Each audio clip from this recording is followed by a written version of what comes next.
Members of Parliament affiliated to Jubilee Party are currently holding a press conference to react to yesterday's dramatic passage of amendments to electoral laws. And joining us live from Jubilee headquarters here in Nairobi is our senior parliamentary reporter, Patrick Amimo. A very good afternoon to you, Patrick. What exactly is happening at the headquarters currently? Thank you, Akisa. Indeed, we've been invited, the media has been invited for a briefing on electoral laws, which were passed yesterday by majority Jubilee members after the code allied MPs or the opposition walked out of the debating chambers, citing intimidation and also maybe threats. They alleged that there were people were allowed inside with armed with guns, so they said they felt their lives was in danger. That's why they walked out of the plenary. And the Jubilee MPs went ahead and passed those acrimonious election laws in a record 30 minutes. But after that, after the laws were passed, we saw the opposition leadership react and say that they called for mass action on January 4th. And also we saw the Catholic Peace and Justice Commission also condemn the way the debate was carried out in the House yesterday, and they did prevail upon the President not to assent to those laws. We saw the Central Organization of Trade Union, COTU, Secretary General Francis Atwoli also condemned the way the laws were hurriedly passed in the House, and also said, urged the President not to append his signature to the laws. We've also seen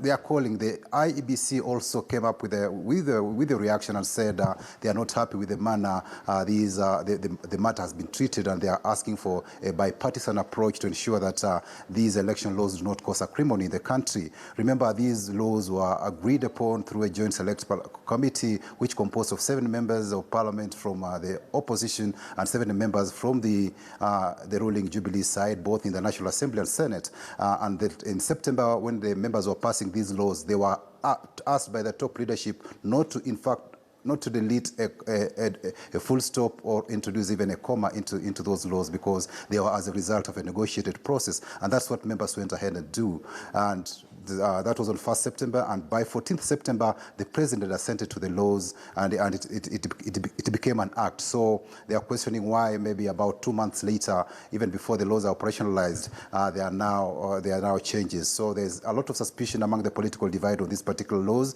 and they've since raised political temperature. So we don't know really what the Secretariat will be talking about these election laws, whether they'll be reacting to the passage, or maybe whether they'll be having any other alternative idea on how it's supposed to be done. Because even these laws in September, when they were being passed, remember the Senate was the first house that sat and did pass the laws without making any amendments to it. And when it came to the National Assembly, members of the National Assembly were very eager to make changes, but the Speaker then, Justin Muturi, told members that they cannot go against the grain and insert, make changes to the law when the Senate, the counterparts in the Senate had passed the laws without making any changes. And that was the deal that was agreed then. So this time round, we've seen only the National Assembly, one side of the National Assembly, come to pass the laws, and we are yet to know whether the Senate will also have an opportunity to make an input. But maybe going by the tradition in the past, we've had supremacy battles between the National Assembly and the Senate, where at times the National Assembly regards itself as a superior house, and they've gone ahead to pass laws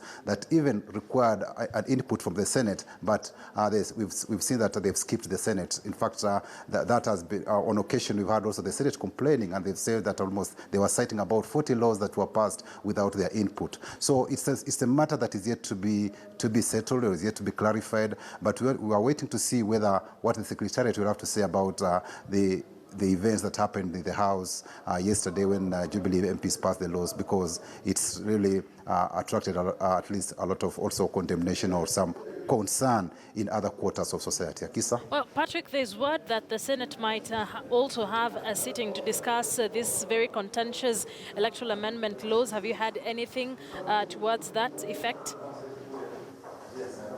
That's what I'm saying, that in the initial September deal, when these electoral laws were discussed, the Senate was also invited. And when the Joint Select Committee was composed of members from both the Senate and National Assembly, it's a law that is affecting the county governments, and they have to have an input from both the Senate and National Assembly.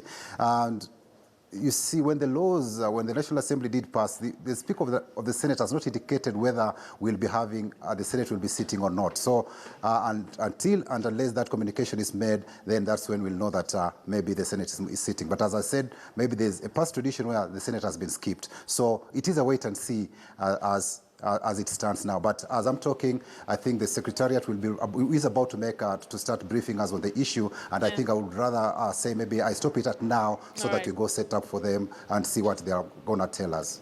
All right, Patrick, thank you very much for that. And as he says, they're definitely setting up for that briefing. We will be going there live in a bit once it starts, just get an understanding of what exactly the Jubilee Secretariat has to say about the electoral laws, the very contentious amendments of the electoral laws. Now, the